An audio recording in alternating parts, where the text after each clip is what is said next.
Nah, pada saat itu nanti kelopak di leher kamu akan ada kelopak yang menempel kayak kemarin Papua, terus kamu kaget. Halo, nama saya Agung. Di proyek video musik Sumpah Muda TVRI tahun ini saya dipercaya sebagai director. Bicara soal konsep, story yang diangkat di video musik Sumpah Muda ini adalah tentang perjalanan 5 anak muda yang berbeda latar belakang suku, budaya, ras, dan lain sebagainya. Mereka punya kesamaan, yaitu sama-sama mencari identitas bangsanya.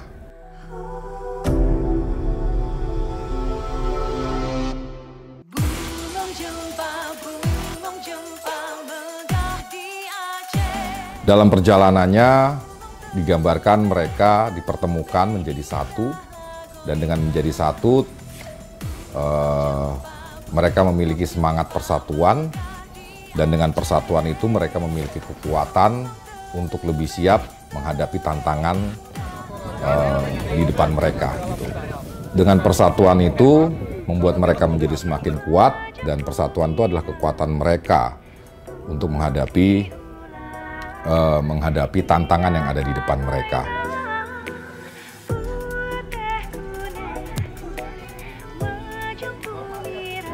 Sebenarnya di awal itu ada beberapa alternatif tempat sih ya, seperti Jogja gitu. Malah juga sempat ada usulan juga gimana kalau di 5 latar belakang daerah masing-masing si anak muda gitu ya. Nah, tangannya kasih agak angkat sedikit ya ke atas ya. Agak lebih tinggi, nah gitu. Tentuin lokasi itu kita tentunya berdasarkan sesuaikan dengan skrip yang ada, scene per scene-nya. Misalnya scene Aceh ya kita ambil ada nuansanya Aceh di Taman Nusa di Bali.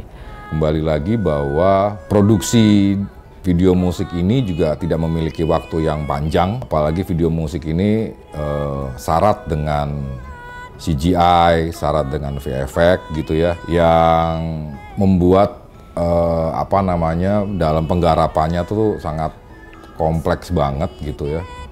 Dan lumayan, jujur aja lumayan kaget gitu ya, karena ini Sumpah Muda ya deadline-nya pasti tanggal 28, artinya waktu produksi kita juga nggak sampai sebulan, dan ternyata benar hanya nggak sampai 2 minggu gitu ya. Jadi kreatifnya, konsepnya pun juga harus kita treatment lagi agar menjadi mungkin direalisasikan dalam waktu yang pendek. Inilah yang membuat video musik Sumpah Muda TVRI tahun ini nih jadi luar biasa karena digarap dengan waktu yang tidak panjang gitu. Tapi kita berusaha untuk bisa kasih yang terbaik.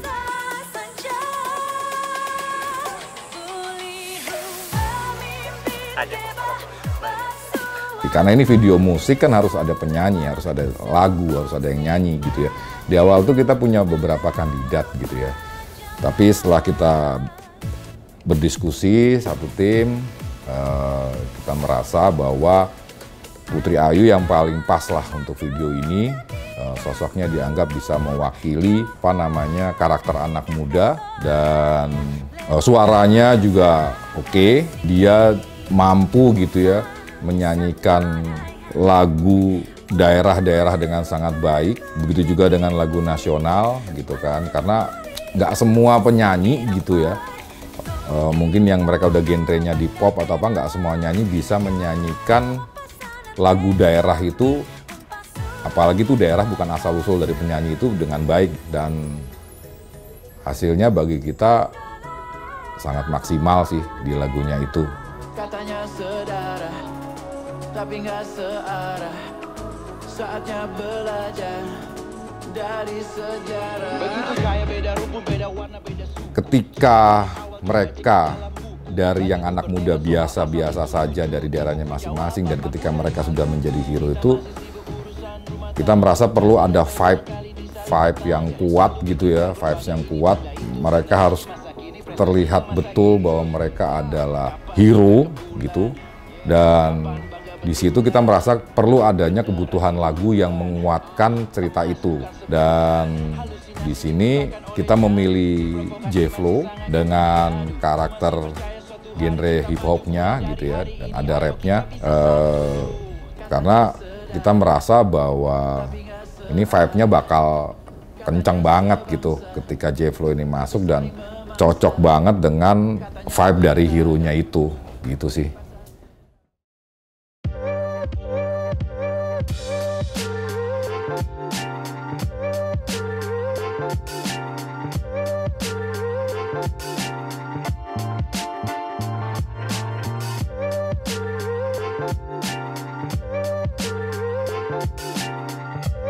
Nah, untuk hari pertama itu lokasinya pertama adalah di TVRI Bali. Kita bagi dalam 2 scene. Scene pertama adalah outdoor, scene kedua adalah indoor. Di scene yang pertama itu kita mengambil adegan superhero dan juga Ibu Pertiwi yang diperankan oleh Putri Ayu. Lalu di scene kedua indoor itu kita menyebutnya scene kehancuran gitu ya, yang diperankan oleh Putri Ayu juga gitu. Scene awal itu kita mulai itu sekitar jam 1 siang ya. Itu outdoor, sempat ada kendala sih, yaitu hujan gitu ya. Dan ini udah umum sih gitu. Yang namanya produksi syuting tuh musuhnya cuma 1 hujan gitu. Kendalanya hujan, akhirnya kita bergeser teras di TVRI Bali. Nah di situ agak ruwet juga tuh di situ, karena lokasinya yang sempit, jadi harus set up lagi blue screen-nya, karena blue screen yang kita pakai kan lumayan besar ya. Terus lighting juga yang kita pakai lumayan banyak, ada 4 lighting. Lalu sore setelah jam 7 malam kita mulai scene kedua, masih di hari pertama, yaitu kita set di Studio 1 TVRI Bali. Di situ kita menggambarkan adegan scene kehancuran, jadi set itu dibuat banyak puing-puing, banyak kehancuran di situ kan, karena scene kehancuran itu kan menceritakan Indonesia yang sedang diserang oleh berbagai banyak masalah sehingga mengalami banyak kerusakan lah, kira-kira kayak gitu. Dan di situ Putri Ayu sebagai Ibu Pertiwi itu merasa sedih, merasa prihatin.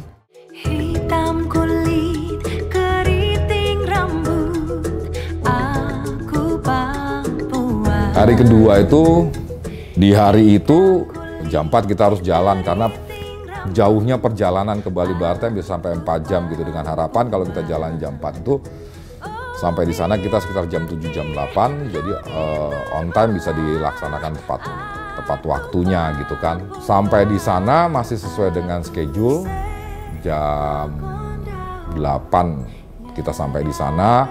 Kita set pantai karena di situ adalah scene Papua ya. Digambarkan anak muda Papua yang dengan dunia alam lautnya gitu ya, kehidupan bawah lautnya. Di situ juga digambarkan tari-tarian khas Papuanya gitu, dan juga di situ ditampilkan juga Putri Ayunya gitu. Tapi dia bukan sebagai Ibu Pertiwi, dia lebih sebagai spirit dari Papua itu sendiri gitu. Jadi di situ dia menyanyikan lagu Papua yang diiringi dengan penari-penari asli Papua gitu. Talent yang kita gunakan pun juga asli dari Papua, penarinya pun juga asli dari Papua, dan kita men-setup pantai itu kita buat sedemikian rupa sehingga bisa seolah-olah walaupun di Bali tapi bisa terkesan Papuanya dapat banget gitu. Menjadi adidaya dan menolak untuk menjadi payah. Katanya sedarah, tapi nggak searah. Oke, di scene kedua di Bukit Kursi itu ada perannya Putri Ayu. Putri Ayu di situ digambarkan dengan kostumnya dia yang berwarna merah dan tapi memiliki selendang kain yang sampai panjangnya tuh 10 meter gitu ya. Di situ dia hanya berjalan di atas bukit kursi itu, tapi di situ juga kita ada adegan di mana 3 anak muda Papua sedang berjalan menyusuri bukit itu gitu. Dan di situ juga ada adegan di mana ada anak muda Papua yang meniup trompet kerang di atas puncak tebing gitu. Itu sebagai gambaran ini loh, alarm bunyi mengawali perjalanan 5 anak muda itu. Generasi unggulan, emas bukan sepuhan, halusinasi dibutakan oleh candu, diprovokasi masih sangat gampang diadu. Ku masih percaya suatu hari kita maju, mulai dari hari ini ayo kita bisa satu. Katanya saudara di atas, tapi nggak searah. Jujur saya salut banget gitu ya sama Putri Ayu.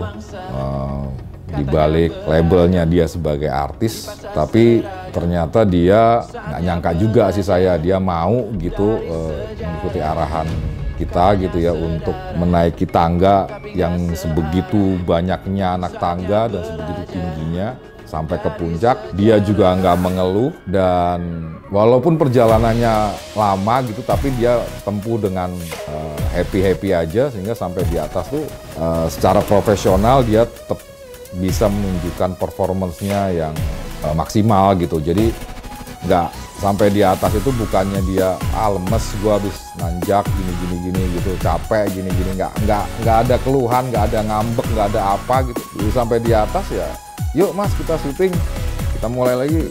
Dia bisa tetap fit gitu loh. Jadi thank you banget deh, thank you banget buat Putri Ayu, keren gitu.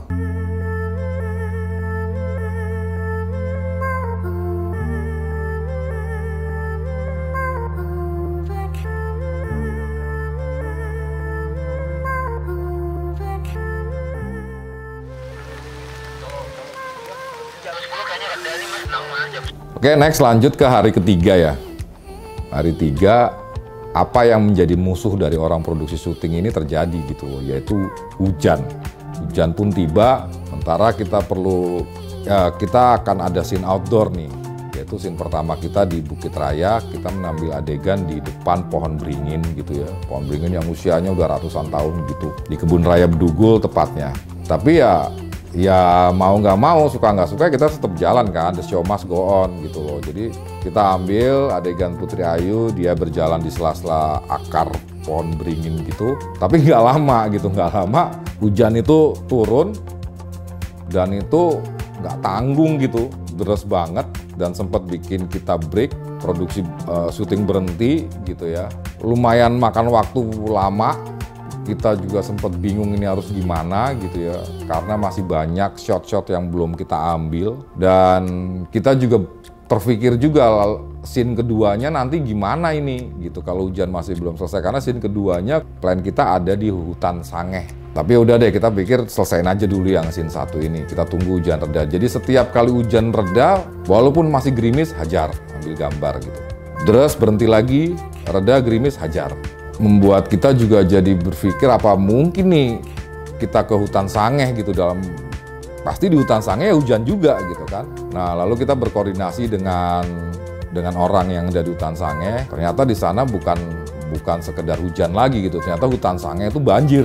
Sempat shock gitu kan. Lalu gimana nih untuk scene di hutan Sangeh ini? Sementara di situ digambarkan scene suku Dayak di situ, di mana ada anak muda Dayak ada di hutan itu, lalu di hutan itu juga ada adegan tari-tarian gitu ya, ada tari-tarian Dayak di tengah hutan itu gitu. Jadi ini scene yang sangat penting gitu. Kita mau putuskan pindahkan di hari lain nggak mungkin, karena waktu produksi kita udah sangat pendek gitu kan. Kita hanya punya 6 hari waktu produksi ya udah segitu gitu, nggak bisa dikurangi, nggak bisa ditambahin lagi gitu kan harinya. Jadi kalau udah kepepet gitu kan biasanya muncul tuh ide-ide yang kita nggak duga gitu kan. Berpikir cepat aja gitu, akhirnya kita kontak orang yang ada di hutan Sangeh itu, dan talentnya udah ada di sana, kita pindahin talent yang ada di hutan Sangeh ke Kebun Raya gitu. Akhirnya kita buat set baru di kebun raya dengan cepat dalam kondisi hujan-hujanan gitu ya. Kita buat set baru. Gimana caranya supaya scene Dayak Kalimantan ini bisa tergambarkan di kebun raya ini gitu. 3, 2, 1, cut. Action. Bisa bungkus nih.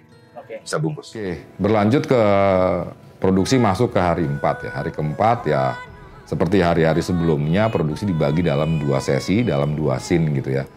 Scene pertama itu kita lokasinya ada di Desa Tenganan dan scene kedua itu lokasinya ada di Taman Nusa. Yang kita mau ambil itu adalah adegan scene Bali dan scene keduanya adalah adegan scene Toraja dan Aceh gitu. Sebenarnya kita plan itu 2 hari, tanggal 4 di hari keempat dan hari kelima. Tapi di hari keempat ini yang membedakan dengan hari kelima, hari keempat ini kita hanya mengambil shot-shot Putri Ayunya aja. Karena Putri Ayu sendiri mereka hanya bisa bersama kita tuh hanya sampai 3 hari gitu. Jadi kita kejar shotnya Putri Ayu lebih dulu gitu. Di scene awal yaitu di Desa Tenganan itu, di situ Putri Ayu menyanyikan, karena situ digambarkan scene-nya Bali ya, jadi di situ Putri Ayu menyanyikan lagu Bali di tengah kehidupan masyarakat Desa Tenganan gitu yang sangat kuat kearifan lokalnya.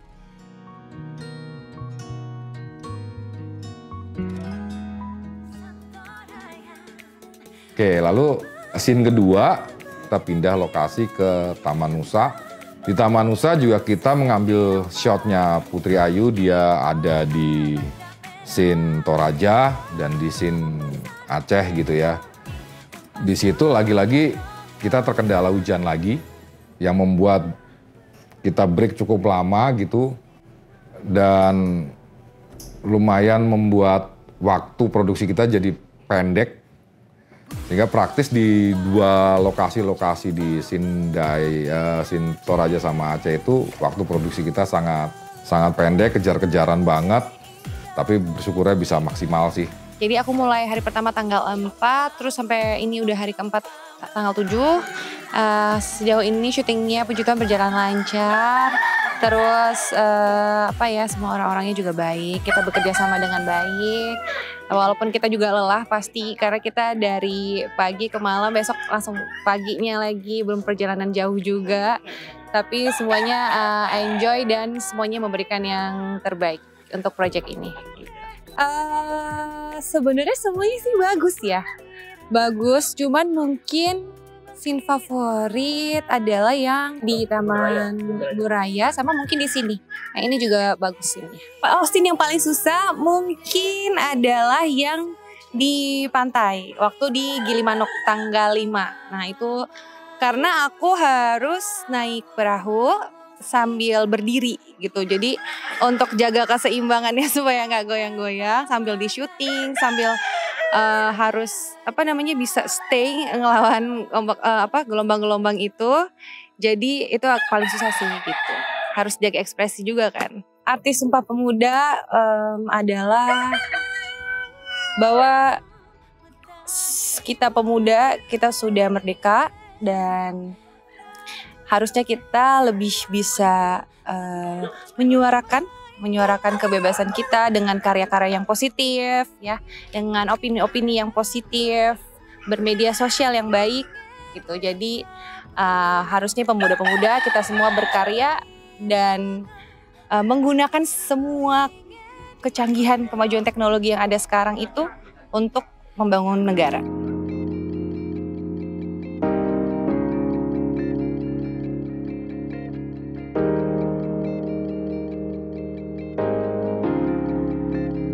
Oke, hari terakhir, hari produksi ke-6 ya, kita tuh scene masih sama, kita setiap harinya kita bagi dalam 2 scene dengan 2 durasi waktu yang berbeda gitu. Scene pertama kita kembali ke Desa Tenganan, cuma kali ini tanpa Putri Ayu, jadi hanya talent dan pendukung yang ada di situ gitu ya. Di Desa Tenganan di hari terakhir ini semua berjalan dengan baik, cuaca juga bagus gitu ya, oke deh gitu semua. Lalu dari situ kita pindah kembali ke Kebun Raya. Hanya beda spot lokasinya. Kalau Kebun Raya sebelumnya kita pakai untuk Putri Ayu itu lebih di spot area di mana ada pohon beringin gitu ya. Di sini kita pakai di lapangan rumput yang luas gitu. Nah di situ kita akan mengambil adegan anak-anak kecil dengan keceriaannya mereka bermain permainan-permainan tradisional kayak gitu. Lagi-lagi ya ketemu hujan lagi nih gitu kan. Ya produksi juga sempat break lama, waktu kita juga jadi pendek untuk produksi itu. Tapi ya semaksimalnya yang kita bisa laluin itu semua dan hasilnya bisa maksimal dengan kondisi apa yang ada gitu sih.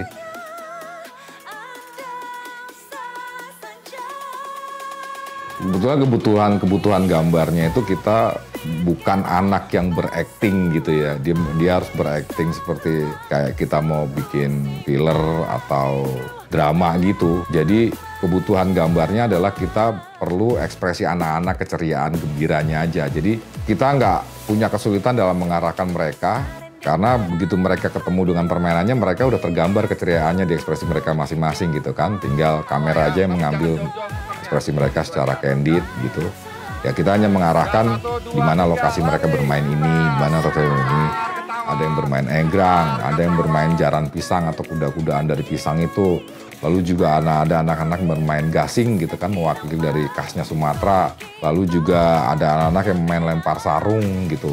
Yang lumayan PR itu, yang lumayan lucu tuh ketika adegan egrang gitu ya. Kita kan memang pakai anak-anak itu usianya 7 sampai 8 tahun gitu kan, jadi kecil banget gitu. Tapi sama teman-teman dari prop itu dibuatkan enggrang yang buat dewasa gitu. Jadi ukuran bambu enggrangnya itu gede gitu.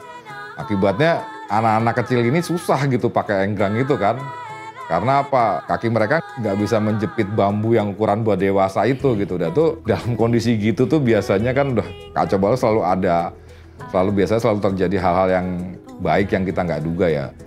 Dan entah gimana tuh anak-anak coba berlatih akhirnya mereka bisa memainkan enggrang dewasa itu dengan baik gitu ya, walaupun hanya berjalan sampai 10 langkah aja gitu ya, tapi itu udah cukup buat kebutuhan gambar kita gitu.